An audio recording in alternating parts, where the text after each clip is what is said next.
acelerado, tá? Bora lá ver. Aquele joguinho de zumbi pular. Eu não manjo de nada Eu sou Alexandre. de Resident Evil. Eu nunca tive nenhum Resident Evil.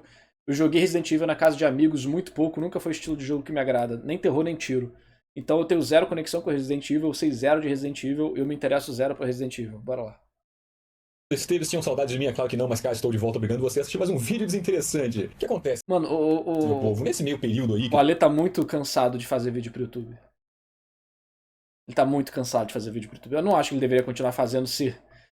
O vídeo já começa com essa alegria, mano. Caraca, ele gosta muito de assistir anime e fazer vídeo. Tava enjoado da temporada e eu decidi fazer outra coisa pra espairecer e conseguir seguindo com a minha vida sem ter vontade de enfiar uma faca de 18 centímetros na minha garganta. Uma coisa que eu decidi fazer foi jogar um joguinho pra me divertir. E como muitos de vocês devem saber, recentemente a nossa querida Capcom finalmente anunciou o remake de Resident Evil 4. Nisso, toda a franquia de Resident Evil ficou em promoção na Steam. O Max, um querido amigo meu que vocês devem ver aí em vídeo de expectativa de temporada, cordialmente chegou a mim e sugeriu: bora jogar tudo do início. Eu falei, bora. Ele comprou os jogos, então pra mim vai ser de graça. Uma oportunidade de jogar uma franquia importante que eu nunca tive contato. Então a gente começou a jogar desde o primeiro jogo nos remakes, porque, sendo bem honesto, eu não vou com a cara dos jogos clássicos no PS1, eu não sou muito fã do PS1 all. Então eu já tinha interesse nesses remakes de qualquer forma, agora foi o meu momento de começar. E cá estou para comentar com vocês a minha experiência. Eu acho legal esses vídeos que eu consumo alguma franquia e venho trazer aqui para vocês minhas opiniões. Fiz vídeos desse jeito com Danganronpa, fiz com Kingdom Hearts, chegou a hora da franquia de Survival Horror da Capcom.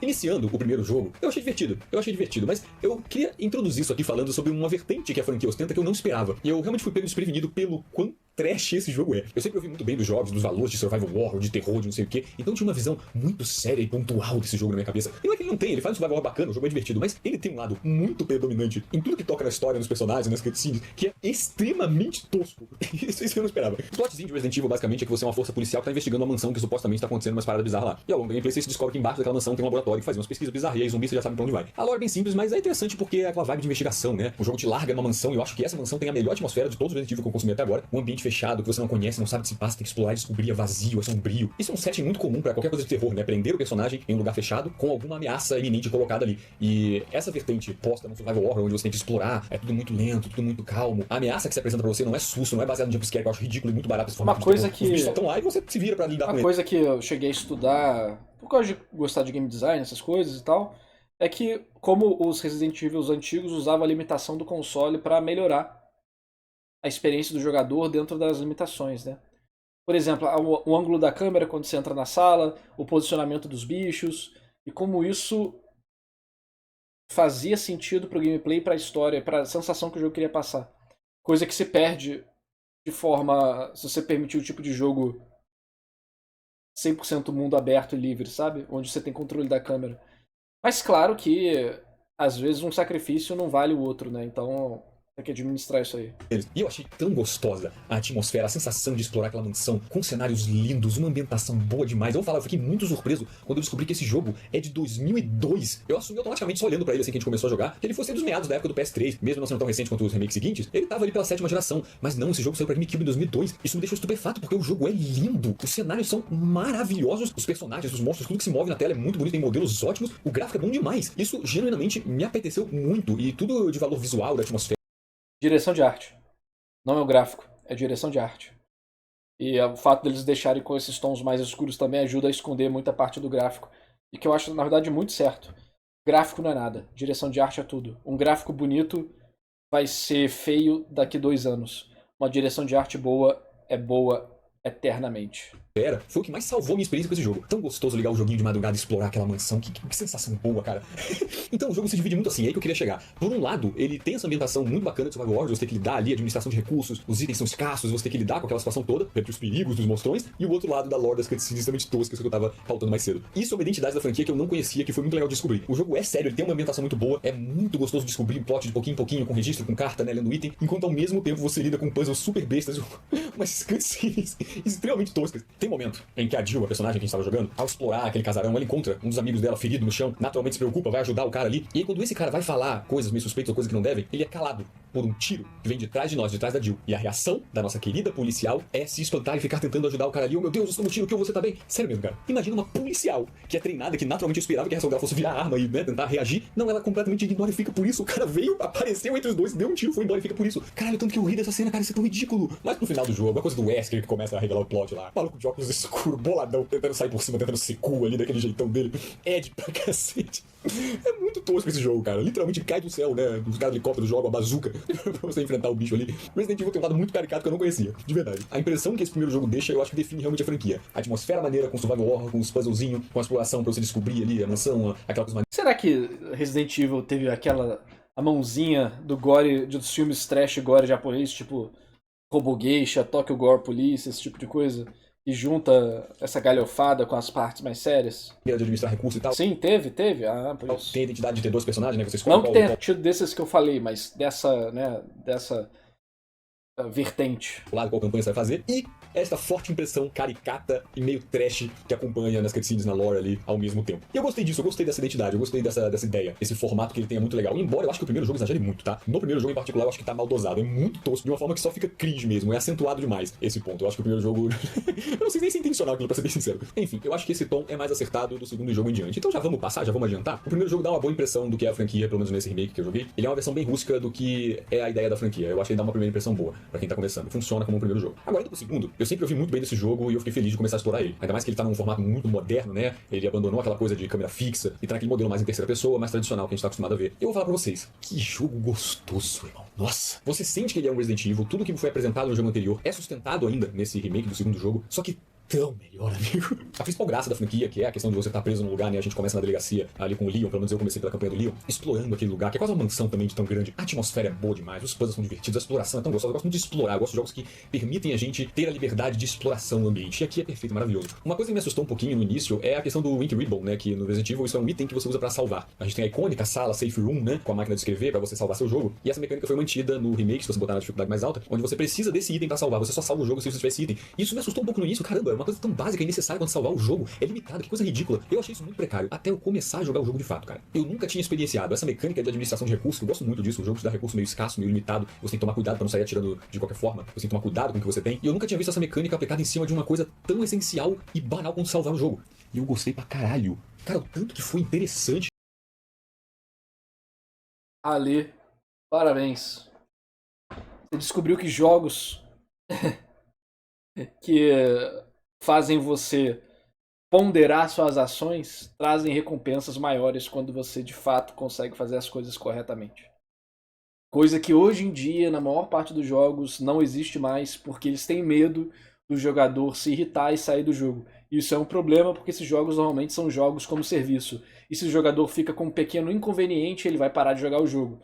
Porque ele não tem nenhum apego ao jogo, nem emocional, nem financeiro. Mas quando você pagou R$40 no jogo, R$100 no jogo, e você tem um pequeno desconforto, você releva. Por quê? Porque você já está investido naquilo. E aí você acaba descobrindo que a intenção dos desenvolvedores é que você se divirta.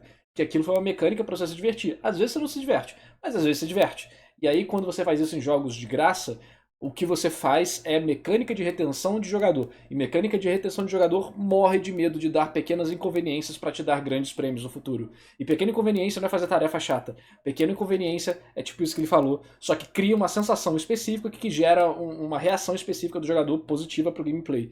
E aí o que eles fazem? Eles fazem atividades inúteis que de fato são as verdadeiras inconveniências, só que são atividades repetitivas que não exigem o cérebro, mas que te dão recompensas ilusoriamente boas. Um número, um gacha, um gold.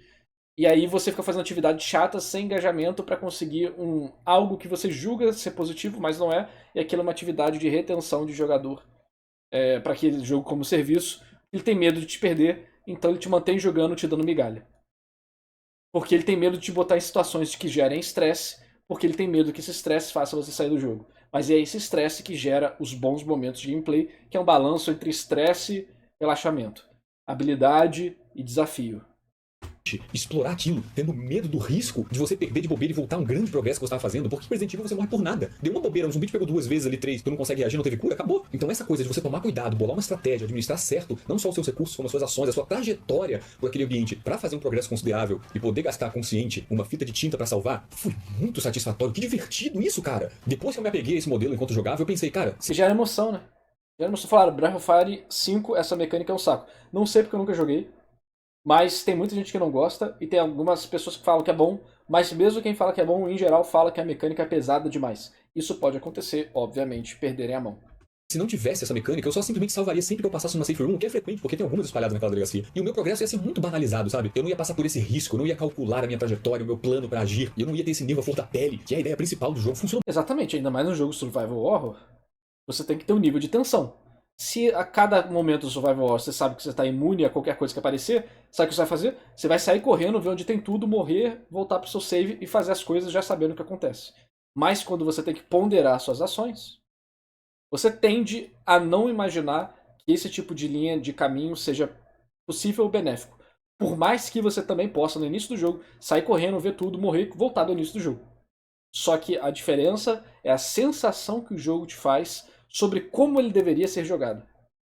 Muito bem, cara, que bacana. E agora, além da exploração dos puzzles ali que eu já tava esperando ver nesse segundo jogo, eles ficaram com dó de nós e acharam que a gente tava muito solitário, né? Por aqueles lugares vazios, só com zumbis mortos sem graça, andando pra lá e pra cá. Então eles decidiram adicionar uma companhia pra gente. Olha que fofo da Capcom. Pra quem nunca jogou Resident Evil, a partir de certo ponto do jogo, enquanto você explora e toma cuidado com aquela mansão, evitando zumbis, também tem um filho da puta medonho de 2 metros de altura te seguindo pra todo lugar que você vai. Enquanto você ouve os passos daquele arrombado por perto, eu me assustei com esse bicho, cara. Não sabia que isso existia até então, até descobrir na prática. E também gostei muito. Que mecânica legal, cara. Eu odeio ele, mas é muito foda. O jogo te entope de empecilho, de inconveniência pra te atrapalhar, só que não é mal feito, não é de um jeito que frustra, é de um jeito inteligente que te força a jogar. Aí, porque não é uma inconveniência, nem é pra te atrapalhar.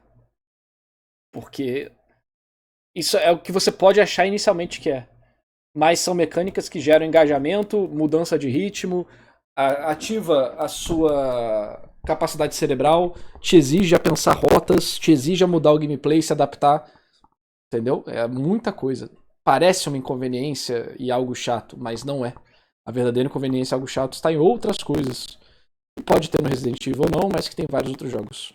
De maneira esperta. Os caras me botam um bicho de cartola Sigma pra caralho, me amedrontando o jogo inteiro enquanto eu tenho que fazer meus puzzles, cara. Vai se fuder. E o jogo, além de ter atmosfera bacana, survival horror, administração, uma coisa toda legal, ele não perde aquele lado caricato. Como eu disse, pra mim o primeiro jogo te apresenta muito bem do que Resident Evil se trata. A identidade dele é muito marcada, embora não polida, já tá bem evidente no primeiro. E aqui a gente não só tem a parte de exploração dos puzzles e tudo mais sendo bem feita, como o jogo ainda tem esse toque caricato divertido. Só que dessa vez num tom muito mais assertivo. O próprio Mr. X, cara, é um bicho quase o áudio engraçado. tá ruim, Cara, o meu áudio. Sexo em pessoa, andando atrás de você pra te amedrontar. O Leon tem aquele jeitão meio descontraído dele, tem aquela dinâmica do policial com a mercenária que ele tem com a Ada, né? Aquele flerte meio romântico ali deles, que é meio clichê também, é colocado de um jeito maneiro. Enquanto você explora os gotos, você enfrenta uma porra de um crocodilo gigante. É caricato, sabe? Ele é um pouquinho tosco, só que no tom certo. Não chega a ser cômico de tão ridículo quanto é no primeiro. É um toque muito específico, muito bem colocado, cara. Ele é terror, ele é meio assustador, ele é o survival horror, mas tem algumas coisas pontuais que deixam o jogo divertido. O remake do segundo jogo balanceia isso perfeitamente bem. Achei muito bom. E aí o que acontece? Nesse jogo nós temos a segunda perspectiva, né? Uma das identidades da franquia também é ter o segundo personagem, e eu estava muito empolgado pra continuar jogando o jogo agora pelo outro lado, porque o jogo se inicia com 2 personagens, que é o Leon e a Claire, pra quem não jogou. Basicamente eles começam juntos e eles se encontram ao longo do jogo. Enquanto você joga com um personagem, esporadicamente você encontra com o outro, você cruza com o caminho do outro, troca meia dúzia de palavras ali e se separa de novo, o jogo segue. Então, naturalmente, tendo a campanha do segundo personagem, evidentemente, eu imaginei que eu ia jogar a outra história agora da Claire, né? Vendo o que ela estava fazendo enquanto eu estava na delegacia e tudo mais com o Leon, e as histórias iam se cruzar e se costurar e combinar em alguma coisa. Só que aí é que o jogo me deixou confuso, porque na verdade, a campanha do segundo personagem é a mesma do primeiro. Não são campanhas complementares, onde cada um faz uma coisa e a história se junta. São campanhas alternativas. Ou você passa por essa história com o Leon, ou você passa por a mesma história com a Claire. E por um lado, eu acho isso muito interessante, porque você não apenas está escolhendo o bonequinho que você vai controlar ao passar pela campanha. Você está escolhendo a pessoa pela qual ótica você vai enxergar aquela história. Porque embora seja a mesma campanha, o Leon lida com os problemas de um jeito, a Claire lida de outro. O Leon encontra um personagem para progredir a história, a Claire encontra outro. Em uma campanha um personagem morre de um jeito, em outra campanha um personagem morre de outro. Os 2 personagens têm abordagens diferentes, têm métodos diferentes para progredir naquela situação. E embora seja a mesma história, elas ostentam valores diferentes. As 2 campanhas têm tons diferentes. O Leon tem uma vibe de investigação, aquela coisa meio policial. Ele é um policial novato, então você vê aquela forma certinha dele abordar as coisas. No meio de toda aquela bizarrice, aqueles monstros que ele está encontrando, um caos do caralho, ele vê uma pessoa e reage tipo: ei, identifique-se, você está preso, sabe? É quase inocente, é fofo de ver. Tem a Ada na campanha dele, como eu disse, tem aquela relação meio de policial certinho com a mercenária fora da lei, e tem esse flerte deles que forma uma dinâmica legal. Tem essa coisa bem descolada, divertida no lado do Leon. No lado da Claire é um pouco mais emocional. Ela encontra uma criança que desencadeia o plot, então tem aquela coisa de proteger, de preservar a criança, né? Aquela figura inocente. Tem a traminha lá da menina no final com a mãe, não sei o quê. Então o lado da Claire é mais um drama, sabe? É a mesma história, mas são 2 perspectivas diferentes, são 2 filmes diferentes. Então eu achei muito interessante por esse lado. Agora, por outro, é muito bizarro que quando você escolhe seu personagem pra fazer a campanha, o outro personagem ainda está lá só pra ficar de fundo. Enquanto você explora a delegacia com o Leon, a Claire tá fazendo alguma outra coisa. E na campanha da Claire, você também tá explorando a delegacia enquanto o Leon tá fazendo alguma outra coisa. Tipo, você nunca vê o outro lado da história, sabe? Eles queriam usar os 2 personagens como perspectivas diferentes pra mesma história, só que o outro personagem ainda existe lá só pra ficar de fora. E em alguns pontos específicos as histórias se conectam, se integram. No final você ativa um trem na campanha da Claire e o Leon pega esse trem na campanha dele. Então, tipo, em alguns pontos elas se complementam, mas em outros elas são alternativas. É um formato híbrido, anacrônico, muito bizarro, cara. Eu, pelo menos, nunca vi nada assim. Eu acho legal que seja excêntrico, né? Bem único. E como eu disse, eu aprecio muito 2 perspectivas de uma mesma história pra gente ver, né? A diferenciação do tom e dos personagens. Mas, por outro lado, não faz nenhum sentido essa forma como eles integraram. Sabe um jogo que tem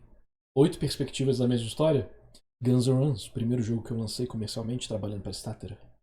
É um pouco chato também rejogar a mesma campanha, muitas partes são realmente iguais, mas é interessante que seja diferente, eu respeito, né? Aí combina também com a questão de ser meio caricato, né? Eles enfiaram uma mecânica narrativa que não tem nenhum sentido, de certa forma. Então eu acho que tá dentro do tom de Resident Evil ainda no geral. É interessante, interessante. Mas enfim, agora, galerinha, vamos falar sobre o terceiro joguinho da trilogia pra gente fechar esse vídeo. Eu acho que essa é a parte que vai tomar mais tempo desse vídeo, porque essa aqui tem que falar, essa aqui é complicada. A opinião popular que chegava até mim é que o remake do Resident Evil 2 é ótimo e o remake do Resident Evil 3 é uma merda. E eu assumi que esse jogo era mal feito olhando por fora, vendo que ele saiu logo no ano seguinte e que ele tem um tempo de duração menor também. Eu falei, nossa, isso deve ter feito isso aqui tudo cagado, da maneira mais porca possível e lançaram um jogo de qualquer jeito. Só que assim, cara, vou falar pra vocês, com alguns minutos de gameplay eu me peguei me questionando por que o pessoal não gosta disso aqui, tá bem divertido. Eu achei que o jogo ia ser mal feito, mas na verdade ele é tão bem feito quanto o 2 em aspecto técnico, né? É muito gostoso jogar, o jogo é bonito, o jogo é bem concebido em estrutura, e como ele se passa ao mesmo tempo, mais ou menos um pouquinho antes do 2, faz bastante sentido ele ter saído logo em seguida, né? Dá pra ver que eles foram feitos ao mesmo tempo. E aí eles saíram um logo depois do outro, já que faz parte do mesmo período da história. Eu achei interessante, isso faz sentido. E eu tava genuinamente me divertindo com o jogo. Qual é o nome do jogo? Guns, espaço N, espaço Runs. Tem na Steam, tá baratinho, tá uns R$20, eu acho.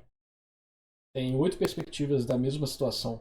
Cada personagem lida com as coisas de uma forma diferente. Você tem que invadir um bunker, né, e ajudar uma personagem que foi sequestrada por outro personagem, ou será que não foi sequestrada? Aí fica o mistério no ar. E aí, cada personagem lida com o vilão de uma forma diferente. O Rick, que é o chefe do esquadrão, é bem mais clássico, vamos dizer assim, né? É o protagonista não fodão, mas badass. Só que aí talvez ele comece desrespeitando o vilão, mas pode começar até a respeitar ele. Aí o outro é um gênio da informática, ele começa a discutir argumentos morais como quando que o governo vai deixar de existir e vai ser controlado por máquinas, porque as máquinas não têm interesses pessoais, enquanto as pessoas tomam decisões egoístas, as máquinas tomariam decisões eficientes. Tem todo o complot do jogo a ver. A outra é uma médica, e aí começa a falar sobre questões em relação à saúde dos experimentos que o vilão e outra pessoa sofreram nas mãos de uma organização do jogo lá. Tem um outro personagem que talvez ele nem saiba o que ele é, se ele é humano, uma máquina ou alguma coisa entre isso. E aí ele e o vilão acabam tendo algumas conversas sobre o que é identidade. Mano, eu quero muito, não tenho certeza, mas eu quero muito que, sabe, o jogo não vendeu muito. Não teve propaganda nem nada, foi tipo um teste da empresa. Quero muito que, sei lá, daqui 10 anos, 15 anos, o povo pega. Olha só esse jogo indie aqui. Igual o povo faz com Modder e outros jogos antigos. Fala, caralho, olha só essa história bizarra nesse console antigo. Fala, caralho, esse joguinho indie, porra. O negócio parece que é de tirinho e tal, de plataforma. Tem essa história muito deep, cara. Olha só esses questionamentos filosóficos. Quero muito que isso aconteça um dia. Que alguém faça um vídeo sobre isso. Até que em algum momento eu parei pra notar. Cara, tá meio rapidão, né? Sim, não parei pra fazer nenhum puzzle ainda. O jogo tá meio dinâmico demais, sabe? Alguém escreve aí no chat Guns de armas, espaço N, que é a abreviação de End, né? Espaço Runs, R-U-N-S, de corridas. É tipo, tentativas, armas e tentativas, é basicamente isso. Eu fui notando, conforme eu jogava, que o que eu tava jogando era mais um jogo de ação do que qualquer coisa. E que por si só não é pejorativo. Eu tava achando um jogo de ação bem divertido. Só que não era Resident Evil. Eu tinha certeza que o jogo clássico não era assim. E aí eu comecei a entender por que o pessoal reclama da existência desse jogo. Eles transformaram esse remake numa vertente muito mais explosiva, muito mais dinâmica. E eles converteram o Resident Evil 3 em um modelo de ação mesmo. Os outros jogos tinham momentos de ação também, mas aqui era mais agressivo. Era meio Michael Bay, sabe? Tudo explode, tudo você cai de 7 metros de altura. E isso pra mim é muito evidente como que eles adaptaram as mecânicas de Resident Evil pra um formato mais de ação mesmo. Nesse jogo, mesmo na dificuldade mais alta, você não tem mais as fitas de tinta pra poder salvar. Os recursos não são tão limitados. O jogo não te bota obstáculos inconvenientes pra que você seja limitado e tenha que bolar uma estratégia melhor pra explorar. Nem tem tanta exploração assim. O jogo é muito reto, ele te dá um monte de item de graça, ele não tem puzzles at all. Tem muitos pontos de save, ele é um jogo feito pra ser muito dinâmico e rápido, mesmo direto, sabe? Você tem aquela mecânica de esquiva também, que é muito legal, por sinal, eu sentia falta disso no Resident Evil 2. Eu sei que a ideia é você ficar aflito com um zumbi e tal, mas muito nervoso, o bicho na tua cara e você não tem como sair. É óbvio que uma pessoa, qualquer situação, daria um empurrão ou esquivava pra passar rápido, você não tem essa opção. E aqui agora na vertente mais de ação, eles nos deram. E normalmente eu não acho o jogo mal feito, eu não acho o jogo ruim. Eu considero um jogo de ação divertido, é muito satisfatório dar tiro, é muito satisfatório esquivar certinho e punir o oponente. Tem cenas que ostentam uma direção bacana, principalmente no início do jogo, onde você começa com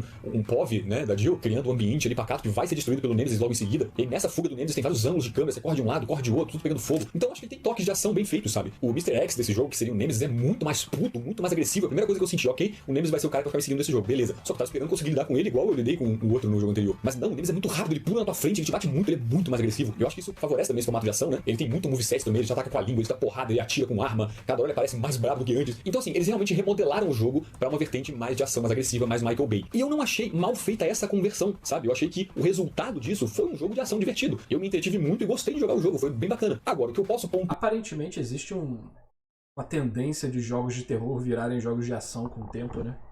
O que é essa maldição que existe, aparentemente?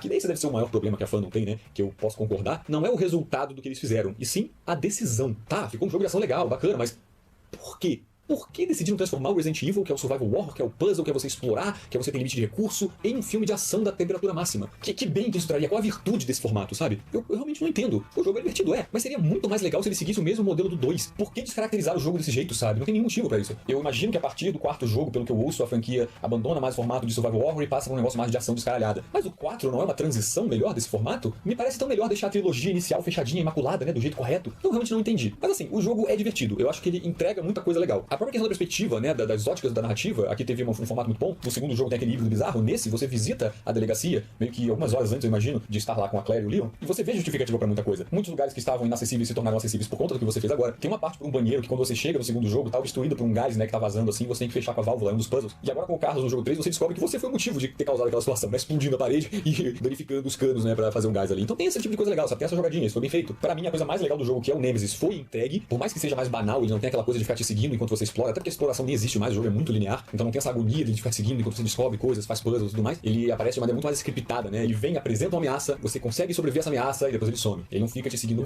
É a maldição da perda do terror pelo costume dos jogadores com a própria franquia. Interessante.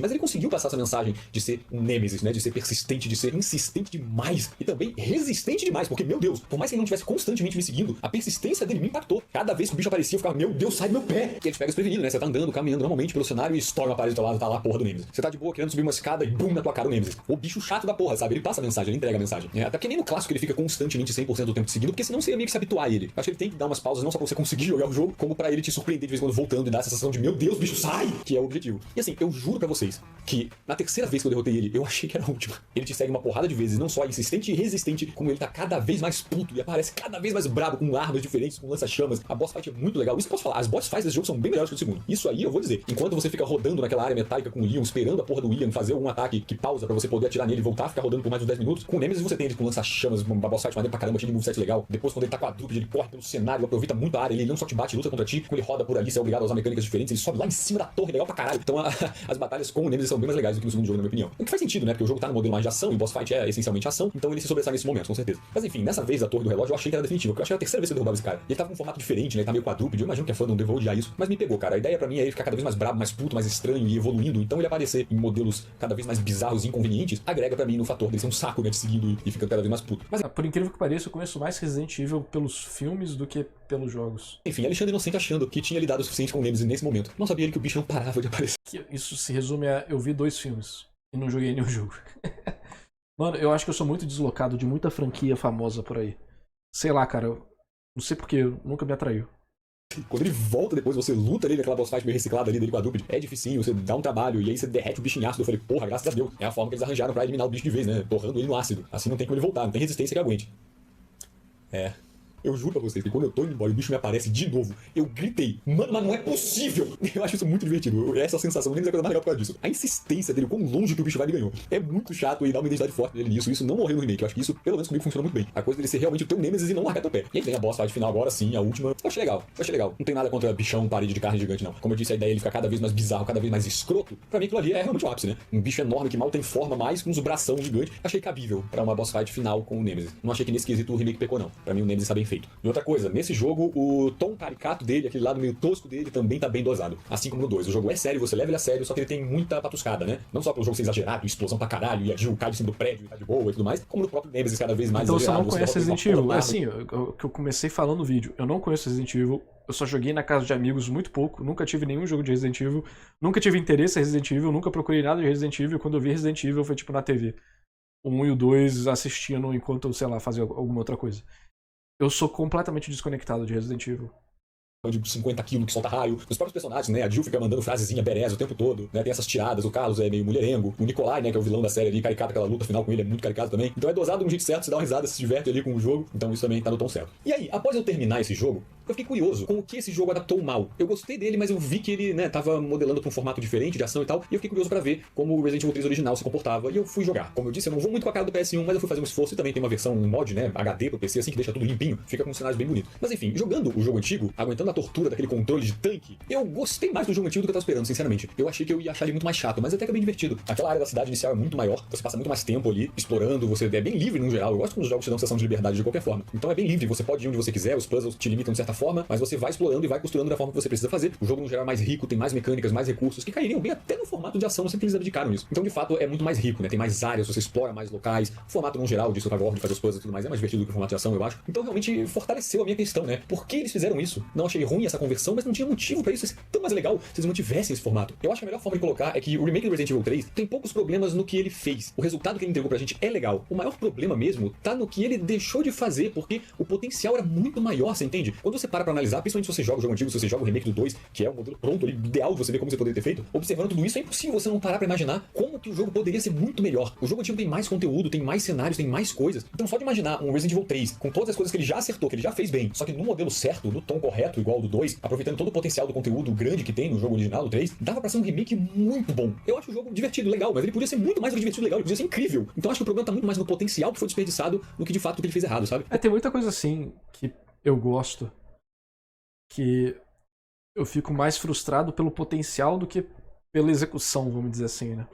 Eu entendo o que ele tá falando. Ele até que entregou muita coisa decentemente. Pô, uma coisa ele fez muito melhor que no Resident Evil clássico, tá? Que é tudo que envolve texto. Game design, mecânicas, o modelo do jogo, a gameplay e tudo mais, beleza. Indiscutivelmente seria melhor se eles não tivessem no modelo ideal. Agora, a historinha, os personagens, os diálogos. Quando eu fui jogar o clássico, eu achei que eu ia ver uma versão mais amena, menos caricata, talvez, do que no jogo mais moderno. Só que na verdade o que eu encontrei foi nada. Os personagens não existem. Não são personagens. É um avatar jogável. Você move aquela boneca que tem aquela cara. Nenhum deles é personagem. É tão sem graça, velho. Toda a interação de diálogo que existe entre a Jill e o Carlos é uma linha pronta e sem carisma que não diz nada. Toda a interação deles se resume em coisas como We have to stop him. Whoa, there's a lot of zombies over there. Let's take another path. Come on. É só isso. As cutscenes também são muito abruptas, muito rápidas e corta e acaba muito cedo, assim. Caralho, bicho.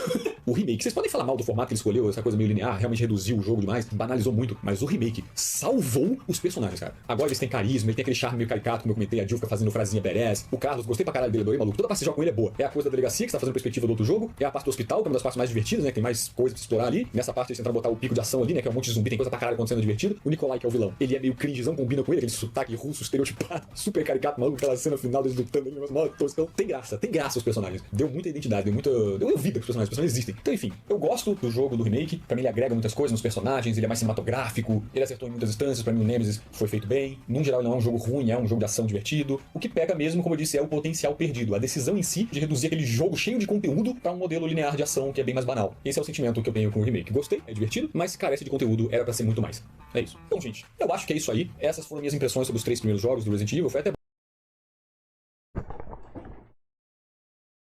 Eu não ligo para Resident Evil. E para várias outras franquias grandes. É meio estranho, porque parece que a minha... O que eu posso dizer? Não minha infância, mas... Muita gente, a cultura geral, tem algumas tríades ou coisas do tipo de jogos que eles curtem. Todo mundo curte. E eu sempre estive deslocado delas em geral. Sei lá, e aí o que eu gosto são coisas que ninguém conhece. Mas foi puramente pela aleatoriedade dos jogos e interações que eu tive quando estava crescendo. E dos meus gostos também. Então, sei lá. Às vezes eu me sinto meio deslocado do meio geek, dos gamers, porque minha experiência é bem diferente da maioria deles. Talvez seja por isso que eu me encaixe mais na comunidade de animes. Porque aí minha experiência é mais próxima de uma experiência universal que a galera teve.